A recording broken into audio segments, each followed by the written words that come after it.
Hey, Bobby Manning here. Welcome to the Garden Report after day one of Celtics training camp here at Auerbach Center.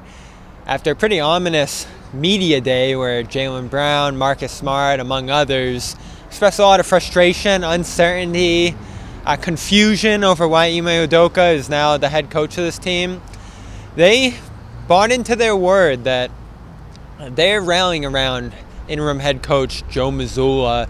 Evidently focused, intense, and attentive first practice here, according to Grant Williams and Al Horford. We're unlike last year, if we remember around this time, where the team's trying to learn all this terminology, struggling with this switching system that Ime Udoka was introducing. This was pretty much all the same players from last year, back, understanding that system, and with Joe Mazzulla, as he said at Media Day, not changing much of anything, whether it's the systems, the terminology, the offense and defense seem the same, and he even parked in the same parking spot that he always did here as an assistant, as he told us. Here was him talking a little bit more about why he doesn't want to shake anything up in taking over this team this season. I think it's important to do it through collaboration. And what we've done here over the last year has been very successful. And so sticking to what the guys are comfortable with is the most important thing. I think just the overall structure. I think my goal is to make sure the guys are comfortable.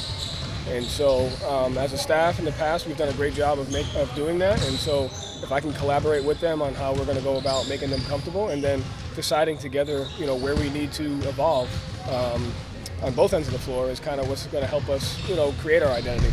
So that had positive effects at practice. I think it's a smart thing to do. This team made the NBA Finals with these systems. Mazzulla, a young, inexperienced head coach, probably doesn't have the pedigree to come in here and shake things up, and he is the interim head coach after all, with Udoka's future uncertain. All these assistants have worked with these players. I saw Ben Sullivan working with Derek White today after Will Hardy, who was usually his right-hand man, left. You had Damon Stoudemire and Marcus Smart working on some shooting as practice closed, and an interesting personnel wrinkle with the starting unit that I'll get to in our next video.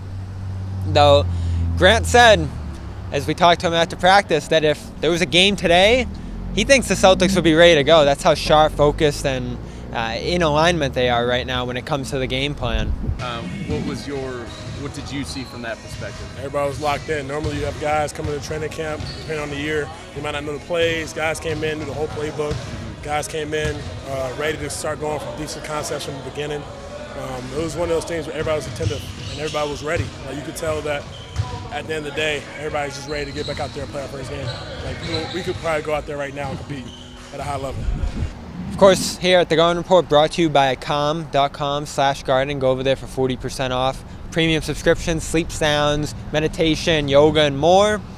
And when you go to athleticgreens.com/garden, get their powder with 75 vitamins, minerals, adaptogens, and more in there. All good stuff to start your day. May have you feeling energetic and immune boosted this season. They're going to send you that year's supply of vitamin D for your immune system, as well as 5 free travel packs. And if you go with either of these deals, send your screenshot to John_Zanis on Twitter, and he will send you a phenomenal t-shirt. That's day one of Celtics training camp. We'll be back here tomorrow on Celtics All Access, as well as CLNS Media. Check out our next video for some Luke Cornett talk, which I'm always excited to do.